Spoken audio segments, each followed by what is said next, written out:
Okay, so I think you can just start by introducing um, yourself, as I have now started doing the recording, and then you can take us through today's session. no problem. Okay, just a minute. I'm sorry for that, guys. My today is a mess. I don't know if this will be okay. Okay, I think this is much better. Okay,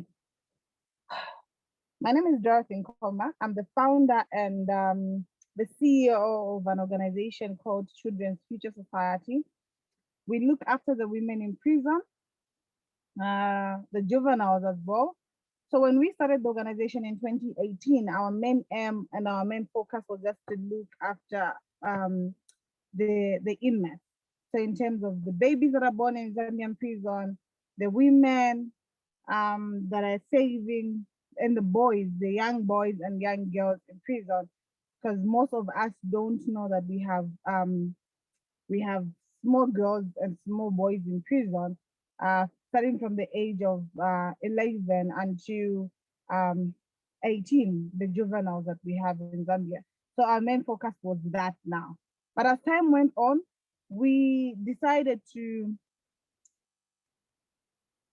be open to the community because we discovered that most of our inmates, the reason they're in prison is because of the community we all come from. It's because there is a parent that didn't tell them what is wrong. There's a parent that understood that everything the child was doing was okay. So we decided to go back to the community, and in the community we have the scholarship program because most of these inmates didn't have the opportunity to go to university, to go to colleges and these other places. So they decided to end up stealing. So we have the education program, we have the menstrual hygiene, which we introduced last year, and so far we reached out to a lot of people, I would say so, because we donated 7,000 pads last year, and not only that, we have the ending of early child marriage and teen pregnancy. Where I come from, marriage is something that is an achievement to people. I come from Kanyama. I was born in Copperbelt but raised in Kanyama. So growing up from Kanyama, I understood people when you get pregnant, it's an achievement. When you get married, it's an achievement. And there are people like us that up to now we didn't get pregnant, and people started thinking we can give birth. So we decided to switch the mind of Kanyama and these other places that have that mindset that a girl child has to only end up in the kitchen. So that's basically a few things that we do as an organization. So today we are going to talk about menstrual hygiene among inmates in Zambian prison. So we'll talk a little bit about Zambian prison, and I'll try to compare it with these other prisons that we've been doing a research on, where they have female prison and how they treat them and how they conduct their menstrual program.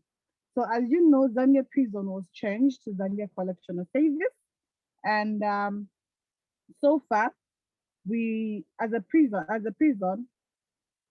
the women in prison are not counted for or are not budgeted for every year when they are making the budget for inmates. So women are not budgeted for they budget their food, their budget their healthy, but they forget to budget one of the most important thing that makes us as a woman, which is menstrual hygiene. So prison or the government system doesn't budget pads or I would say sanitary wear for any woman in prison. So those things every time you're on your monthly basis, it's you as a person to look for them as yourself. So they don't do that for our women in prison. So it's been a challenge for most of our mothers because most of them end up using clothes that they have, which is not a bad thing. People using clothes because we now have these reusable pads, but I feel for people in prison, it's a challenge because we all understand reusable pads in prison is one thing that will be a challenge because if we have problem with water, we have problem with just proper diet, we have problem with pads, what makes us so sure that us donating pads to them, the reusable pads to them, it's going to help them out? Because we'll have other diseases, in as much as we'll be helping the menstrual hygiene part, we'll have other diseases that is going to um, be on our women. Yes, I don't know if guys I'm loud and clear. Anyone to confirm if I'm loud and clear? I talk Yes, so you are much. So loud anyone and to clear, and we can actually see you surprisingly.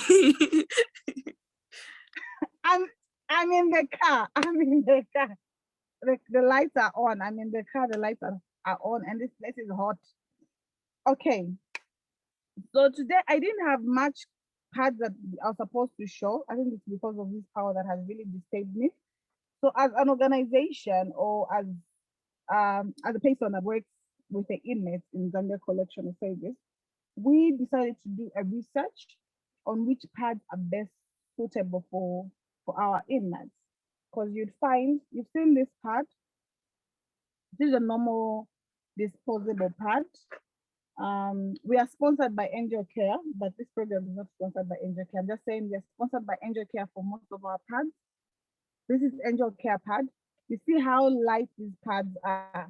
But you'd find this same pad, if the inmates don't have pads in prison, this same pad, two people will share because they want to help someone else who is in prison, who is an inmate like them, and they don't have pads. So you discover most of them don't do anything during their meses time, and they have to do their daily work because they are assigned to do certain things every day by the facility. So whether you're sick, you're having your meses because they say it in my periods, child. I don't know if everyone can get nyanja. They say you're just having your meses. It's not that you're sick, sick, sick. You're just having your meses. So it's easy for you to do whatever you have to do, your daily chores and other things that you have to do at the facility. But they forget that us having poor um us having poor menstrual hygiene affects us women a lot. Most of our women are affected because of that thing. You'd find we end up having these funny diseases like fungal infection because you don't have proper menstrual sanitary wear. Sorry, you don't have proper sanitary wear, and you'd find fungal is highly among the women. And we also have these other diseases that we know that would cause due to not having proper materials to wear. And we forget. So menstrual hygiene, most of us we look at it as only periods and only pads that we have to talk about.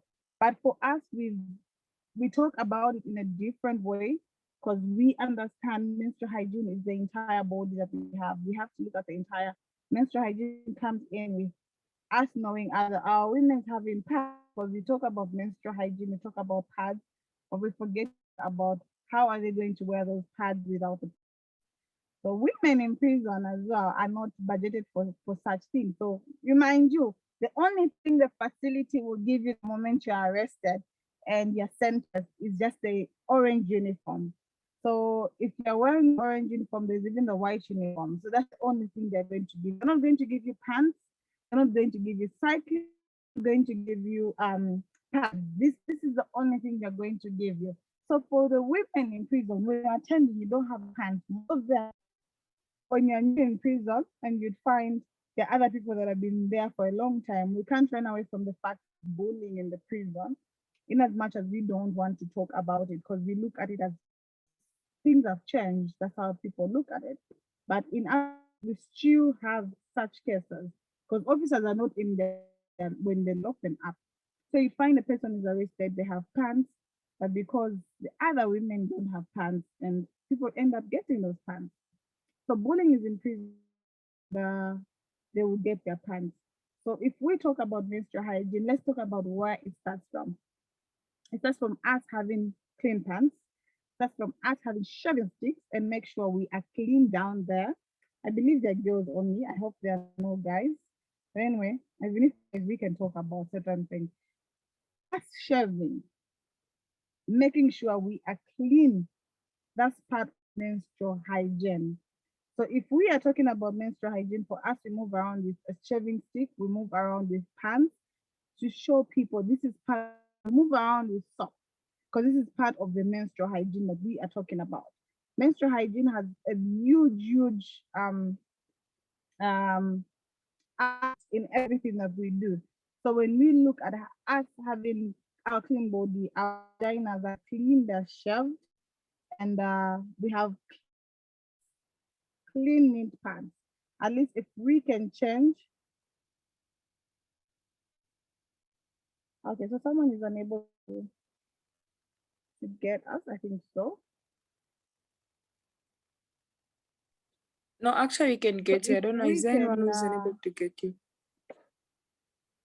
I think I saw a message, something like that. No, actually, it's me typing. You said, I hope they are boys. They're not boys. I'm like, we are educators. So this is in, and if you don't have to put filters, you have Ah, to say it the way it is.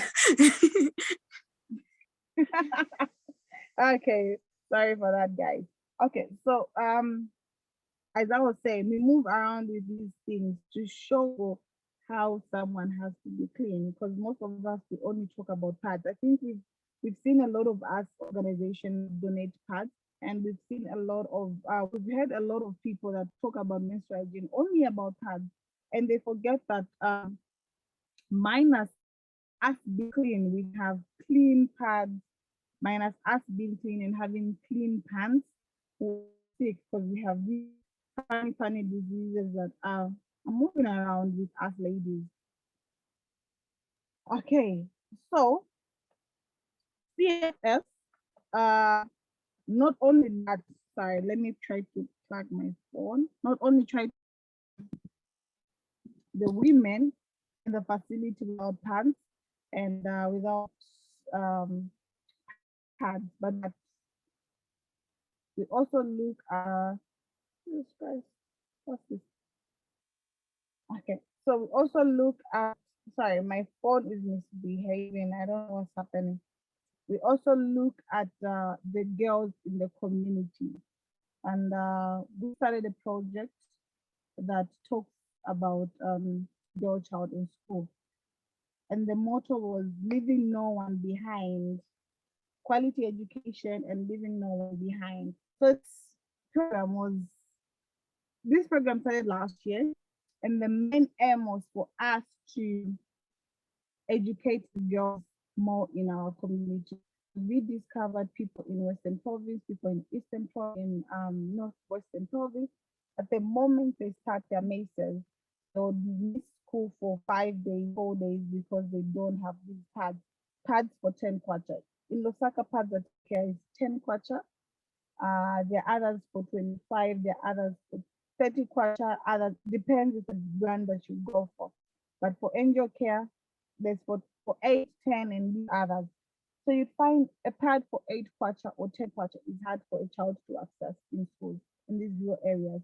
And we know most of the organization. I sorry to say this, guys. I love the reusable pads. I don't have a problem. I don't have a personal problem with it. I have a problem in people we distribute to as organizations because these are people that can't afford to get a pad for 8 quarters. And we expect them to get washing powder to wash those pads. Because if we say, I'll start by someone, no, you can just soak it in water and but let's look at the bacteria, guys. We are removing that dating. And if we are going to reusable pads or we're going to be teaching people about reusable pads, let's also teach them how to clean them. Let's also give them issues or give them products on how they're going to be using them. Because if they can't afford 8 kwacha pad, how to afford to get washing powder, which is at 21 kwacha or 28 kwacha, even 30 kwacha, how to afford that washing powder. So you look at it, we are not really solving uh, not really solving any problem here when we donate usable pads to community, vulnerable communities. We are only increasing, we are only solving one problem there, but we are increasing other diseases. And at the end of the day, we'll start going back and start looking at what is causing the girls to have this kind of diseases and what is causing them to do this. And it's going to be bad on us organizations. So there's a place that we went to in Western Province And if I tell you they don't have, we don't, there's no network up. There's no network, not even Shell, the biggest network in Zambia, network provider in Zambia. So there's no network. There's road system. They've never seen a car before. So this was almost a 12 hours drive from Lusaka to the same place. Then we parked the car. We used a boat. So after using a boat, then my bikes came to pick us from the side to the same place. And you can imagine never seen a car because there's no way a car would go outside. And they don't even know how to speak English. We have people who are in grade 9, grade 12, but they don't know how to speak English because of the poor system that is there. So now imagine these people don't have a shop and we decide to take in reusable pads with the idea of us um, ending period poverty, which is a great idea. And I would support that, which is a great idea. But have we also looked into it? These people can't afford to get washing powder or these other um, things that they need to use, make sure they are clean because we don't want diseases at the end of the day. So apart from us dating, donating usable pads, if you're an organization or you come from an organization that donates usable pads, make sure you also donate things that are necessary for those guys to use when they are using usable pads. If they're using as well, let's educate dispose them and how to take care of themselves because you'd find these people don't even know how to dispose pads. Not only people that are in rural areas, even us people, we don't know how to dispose pads because we it's okay for me to just throw it anywhere. It's okay for me to just dump it anywhere. But we forget this is something that is way back they used to say for a man to see your period. It's a taboo for a man to know that you're attending. But because of the modern world, everyone now is able to talk about periods. I have a father who talks periods. He's part of us that attends because he's the one that has been telling us about period from the ways go up to now. So men can talk about periods now, and can also help us dispose the pads. But if us ladies we can't take care of ourselves because we've gone to public toilets and we find they're blocked and you find pads that us ladies we don't know how to take care of that. Let's not run away from the fact that in as much as we are saying it's a new modern world and there's this technology and what, let's also go back to the fact that we have to take care of ourselves. If I'm taking care of myself and I'm here and teaching about menstrual hygiene, but every time I'm on my menses, I throw my pads anywhere, then I'm not doing a very good thing for myself. I have to lead by example, whether people are looking or not looking at me, or people are there or they're not there. They have to know that this is what I do. This is personally, I have to have that conviction. This is what you do. So if we as people try to dispose pads nicely, we try to dispose the pads the way they're supposed to be disposed, a lot of us. And let's also understand that menstrual hygiene is not only about pads. For us as an organization, we have a program, a deliberate program in prison under menstrual as an educative program. So we have something that we call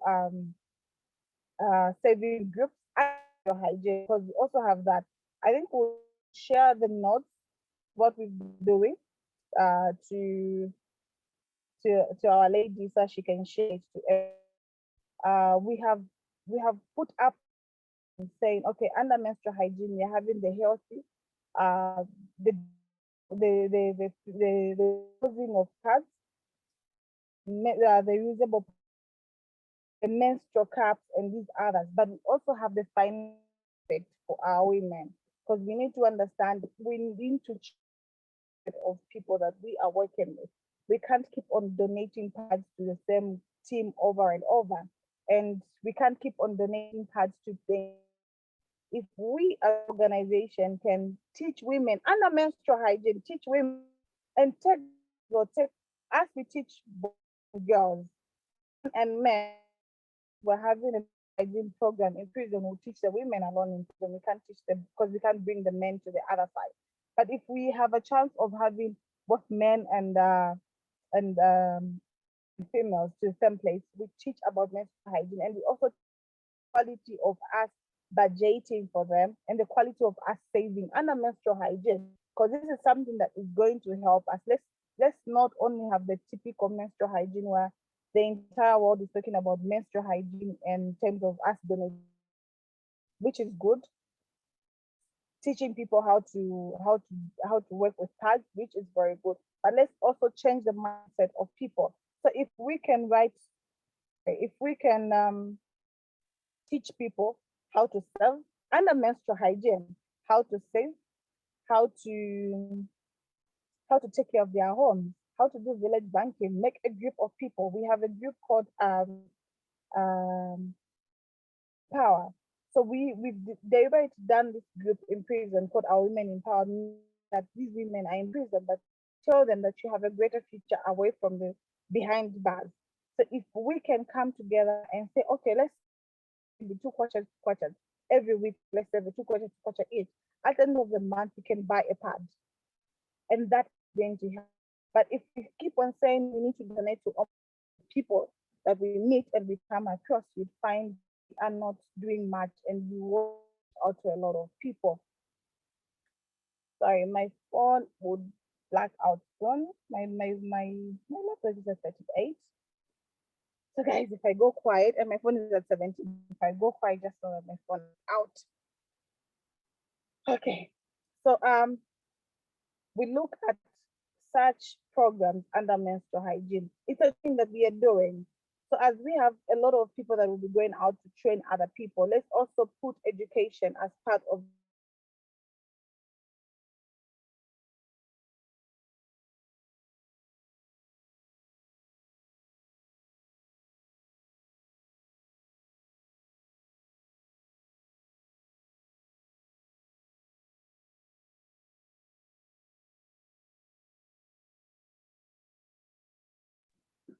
I don't know, guys. Are you able to hear her, or it's just me who can't hear her speak?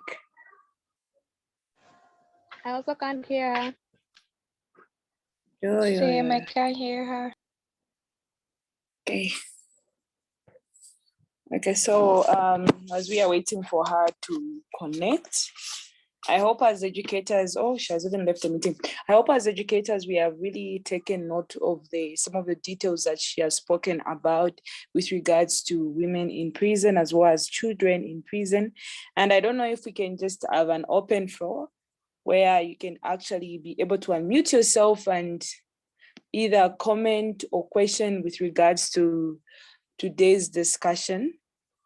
And I can be able to take it up, or we can still wait for our speaker to actually talk about or to contribute. So for those that already have a contribution towards women in prison, and when we are speaking of girls in vulnerable situations, we are also looking at children that live on the streets.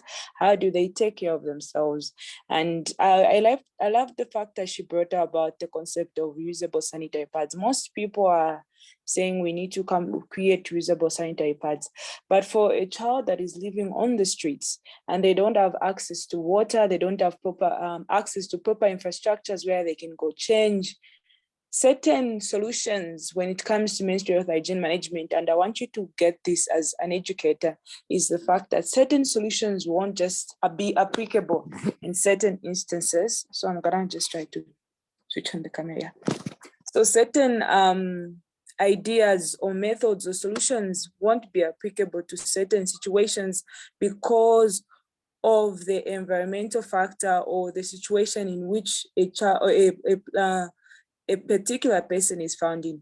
And when you are going out there to educate people, you need to really assess the area that you are targeting and the individuals that are there, so as to come up with a proper analysis of exactly what kind of method or technique or any idea that can be implemented in a particular area. I would speak of people in the desert in Namibia here, where water is also a challenge. It would really be ridiculous and it wouldn't really make sense if you were to bring in reusable sanitary pads. These guys already don't have access to water. So how do you expect them to clean these reusable sanitary pads? And when we bring in the concept of reusable sanitary pads, I really also want you to also dive in details as an educator. Don't just hand it over and say, this is what you wear. Yes, this is how you wear a pad, but how do you take care of a reusable sanitary pads? Reusable sanitary pads, if worn damp, can bring about yeast infection. So if you are bringing a reusable sanitary pad, you might want to put emphasis on the fact that they have to make sure that the pads are well dried, they are not damp, and they are properly cleaned. Going back to Mrs. Dorothy's statement where she talked of the fact that in prison, they also share sanitary pads. I want you to also look at it. If you're sharing a sanitary pad, look at it from an angle of there are certain diseases like HIV, AIDS that are transferred through blood.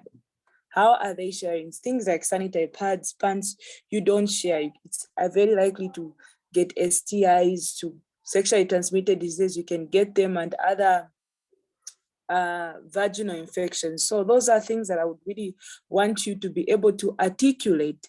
Take it slowly as an educator, put it baby steps, and ensure that the audience that you're speaking to actually understand what you are trying to talk about.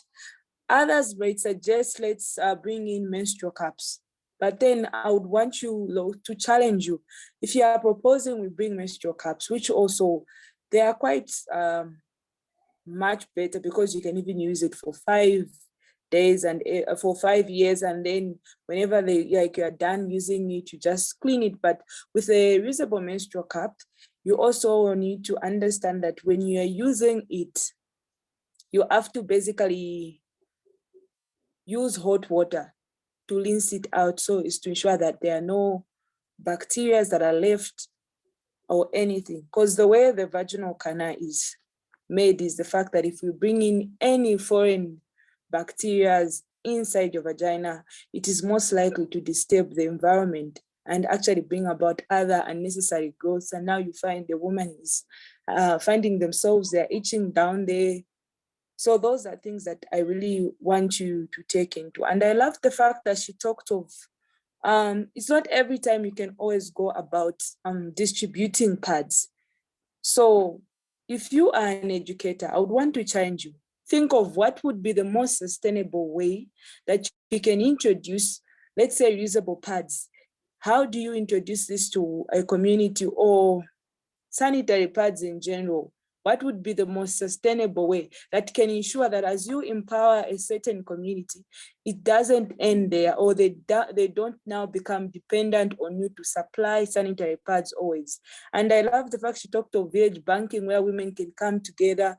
They can maybe just, you can teach them any other craft. It can be baking, see how they can work together, because some of them can't afford a reusable sanitary, disposable sanitary pads that is expensive, because they don't have any means for which they can acquire income in. So you might want to step a little bit outside of menstrual health hygiene management and then start to look at how can I solve the challenge that I've found, which is the fact that women that I'm addressing, or young girls that I'm addressing, are not able to afford.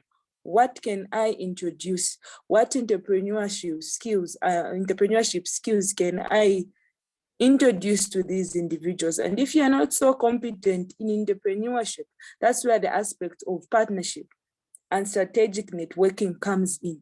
You might know someone else that is competent in that area. Bring them on board. Feel free to stretch out. And this is what will even make you stand out as an educator, as an advocate, your ability to network with others, your ability to reach out. Resources can be also in form of manpower. It doesn't have to always be in monetary forms. It can also be in manpower. Who do you know can be able to train? Let's say you train women at a particular community how to make earrings. If let's say it's in Livingstone, that they can sell to tourists, Or if it's let's say you are in Santia. In Santia, we have a beach and most tourists come there. If they can make bracelets that they can sell to tourists and be able to still make money. Or if it's just in a rural community, can you teach them gardening skills that they can apply, that they can work together as a community, teach them how they can use gardening skills, and of which, but in prison that can't apply because whatever vegetables they farm actually go to the prison. Yeah.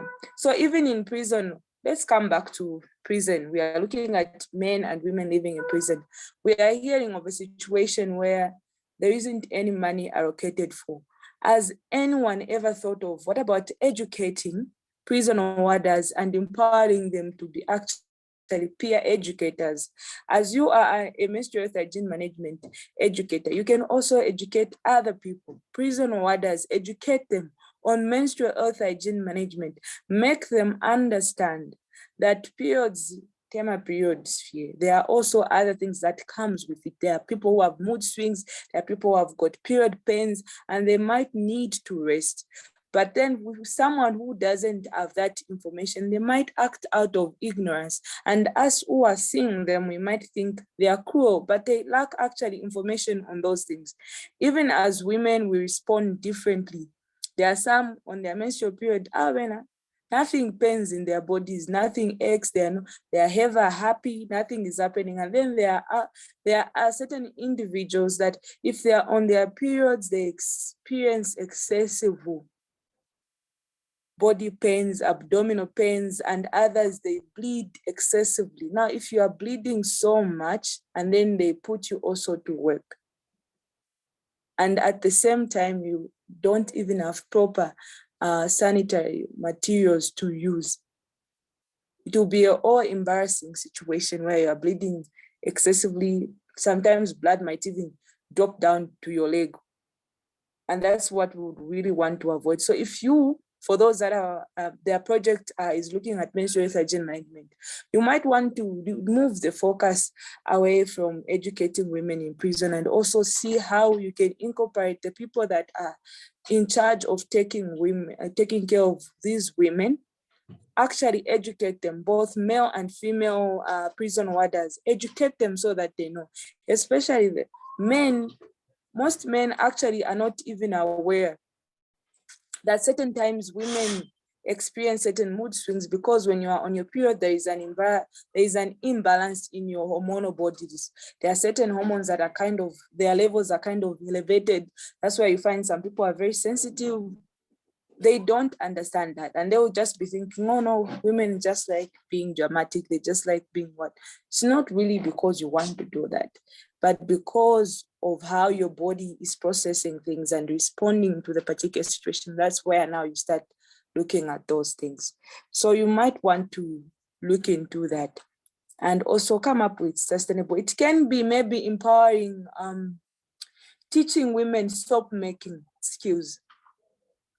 We are hearing they don't have soap, but if you can invest time, go on the internet, look at how can you make soap in the comfort of your home, using simple things that are found in the house, and see if you can access them. This is now me as a biochemist speaking. Soap making. You can make soap and teach other women how they can make soap, and then still ensure that you actually also maybe can even empower women with a sewing machine. You can solicit for funds to empower, let's say, a prison, a sewing machine, bring in someone who will actually teach them how to make their own reusable sanitary pads, and of which those sanitary pads, if they even have good materials, can be turned into a business where they can actually start selling to other people and be making extra income that will still help support them as women and also their livelihood. So those are things that I really want you to think of. Be innovative, think outside the box as you are approaching this. And even more importantly, do your research. Look at the area you are targeting. What are their needs? What are the situations? So that you can actually come up with a solution that is applicable for that particular area that you're focusing on. So right now, I don't know if there would be people who would want to contribute or who have any questions. Feel free to just unmute yourself and introduce yourself, and you can ask the question or make a contribution.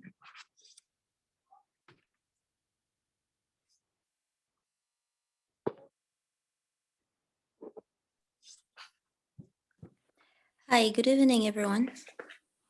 Good evening, Natasha. Good evening, Judy. Well, thank you so much for the session. And there's something that Dorothy mentioned. She says that the government does not budget for sanitary towels. The government system does not budget for sanitary towels. It's very disheartening. I think that just as a woman, when we're experiencing our periods, even for those people that do not experience pain, even though people have made it very normal, it's there are a lot of emotions and hormones that we go through. And even when you have clean water, even when you have a good bed to sleep on, even when you take Mother's Day, sometimes we know how uncomfortable that is.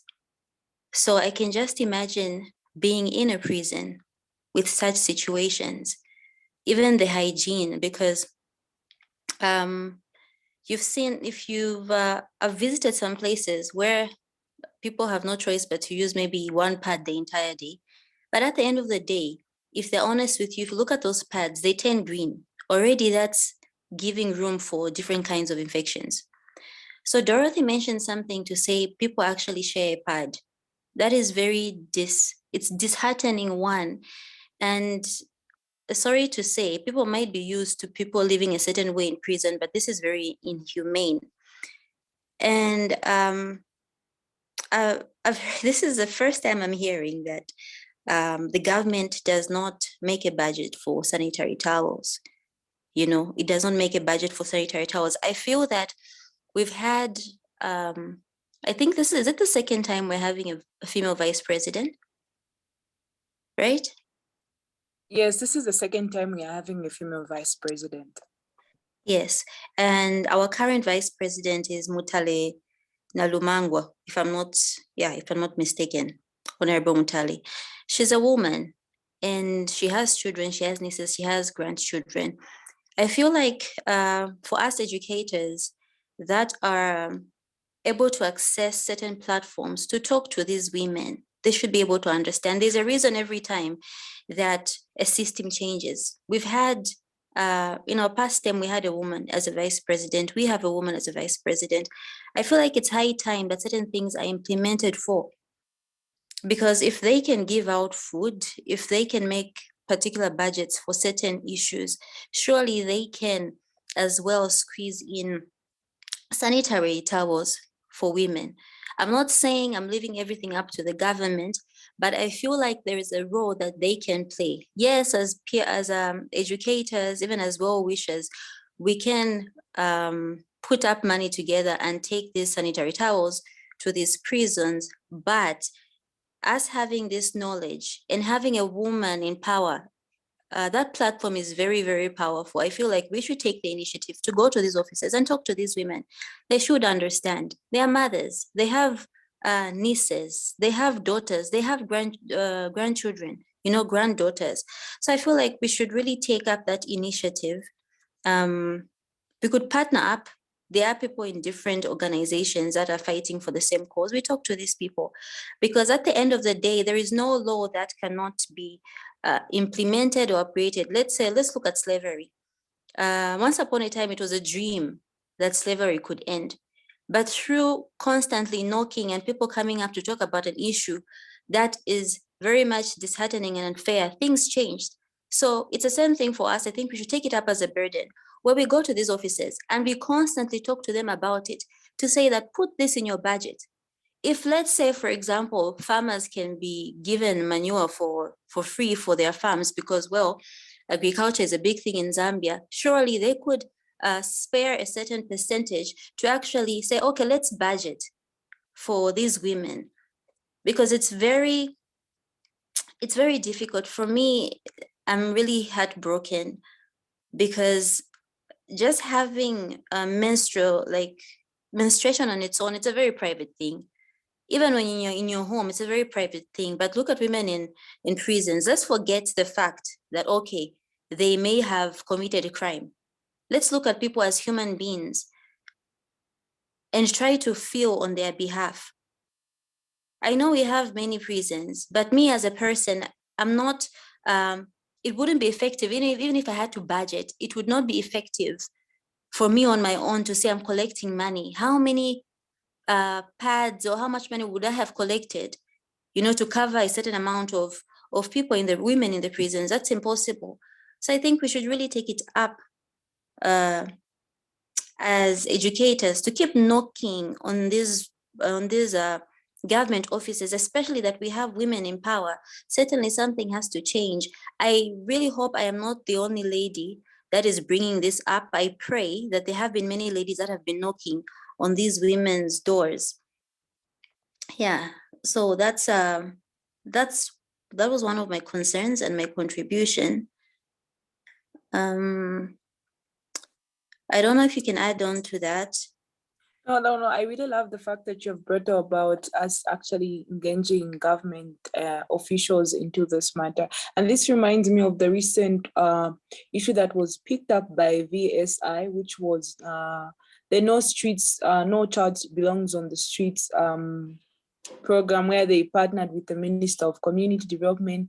They actually even held a forum because these guys as an organizations did an analysis and did a research and submitted it to say, are you aware this is what is happening on the streets? There is this much of people and these are the categories and these are the issues that they are facing.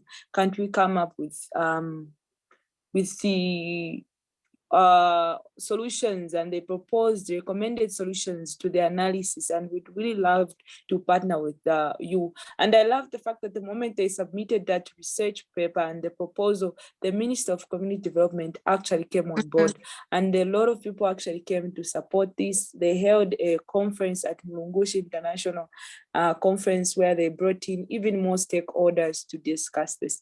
But then this is also to give us hope that as we approach other people, we might think this is bad, but there is no one who has actually brought this to our attention. Maybe in her mind, she thinks women in prison are being catered for, but there is no one who can do that. So even more importantly, as educators, let's feel free to approach government officials and other people that can help us push certain issues that we are really passionate about in parliament. So as to even help amplify what we are trying to put on board, and which will really even help us more. But let's not also act as to say, no, they are aware. Some people are not aware, honestly, what is happening.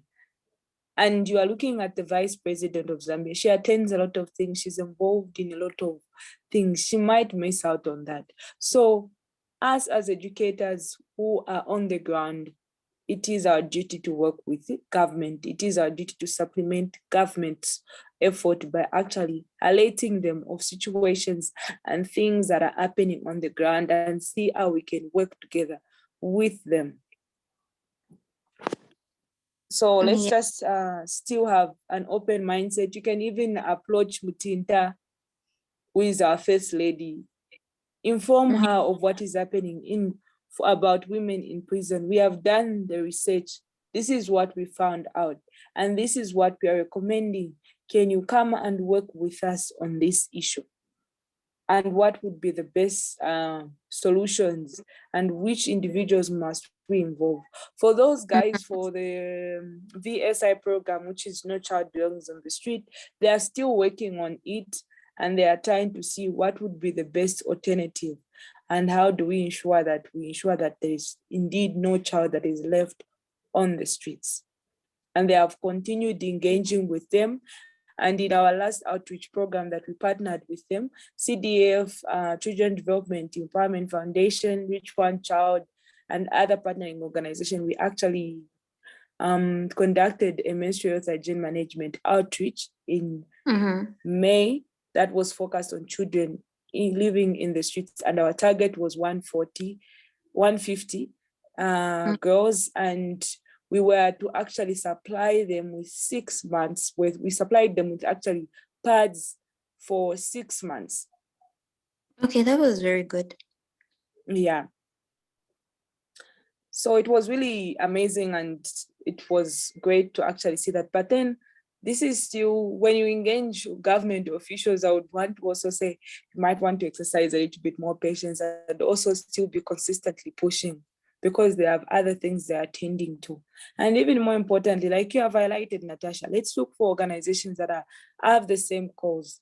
Even as individuals, for those that are passionate in that particular area, you see this is an organization that is doing wonderful things, and I would really love to work with them. You can either volunteer with them, you can volunteer, or you can become a member of the organization. And even as you become a member of the organization, one thing I always keep emphasizing is when you enter into an organization, make sure you do things out of your own willingness. Even as you are volunteering, volunteer out of your own willingness.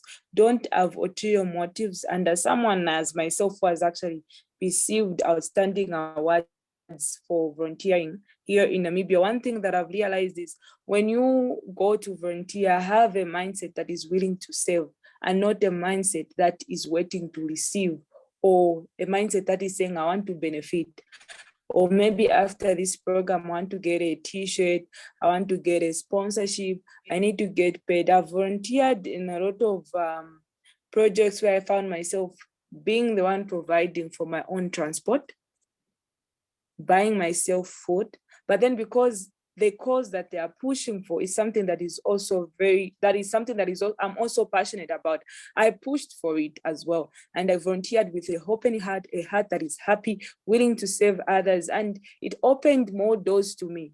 Yes, I didn't get so much benefit, but it helped me network and connect with other individuals and made me actually receive certain awards that I didn't even think of getting, because all I did was, okay, I'm gonna help, I'm gonna do my very best. And what I also worked on is don't wait to be called on as an advocate. Do the work, put yourself out there. Don't wait for people to call you. Now you're going off topic. Don't wait for people to call on you. Put yourself out there. If you have certain information, go out there, share the information. It might not count now, but later, definitely believe me, it will really count for it. And even more, I would really want you to have an honest analysis. Why am I passionate about this? Is it because I want to get awards? Is it because I want to be known? Which I feel like those are really petty reasons as to why you would want to help people. What is the reason why you are passionate about a certain thing? What is the reason why you have signed up for a certain course? What made you want to be an educator? And keep reminding yourself of that. Some of us, we pick up courses because we want to build our CV. But a CV, you can get as many certificates as you can, but without proper application of skills you have acquired, without proper positioning of yourself, a paper remains just a piece of paper, and it won't really take you anywhere. And even if it opens doors, in the end, you'll be exposed, because you'll not be able to articulate, you'll not be able to contribute to that particular platform that, let's say, is talking about menstrual health hygiene management, because you have not invested your time learning about what are other key areas in menstrual health hygiene management I need to focus on as an educator. All you know is sanitary pads are lacking. That's all. Period poverty, you don't even know what period poverty is. It makes you actually be inadequate. So challenge yourself, find time. It could be just going on YouTube, listening to a video, learning from other countries. How are they tackling such problems in their countries? How are women in prison? What are other organizations, not in Zambia, outside Zambia, doing to actually bring up solutions with particular to this? And that's why, if you have noticed in our coaching sessions, we have brought in people from different countries, because we want to give you exposure. Exposure is what brings about innovativeness and creativeness. If you confine yourself as an individual, in the same space where you are not exposed to what is going on, you will continue thinking the same way and you won't really progress in any way. But if you are exposed today, listen, in Kenya, they are doing this. Hey, Lusaka, Mansa, they are doing this. China, this is what they are doing. In Europe, this is what, India, this is what they are doing. So you also, okay, this is how are they doing this and how is it different from me? Okay, how do I position myself? And even more, have a mind that is willing to learn. Be willing to learn and take in information.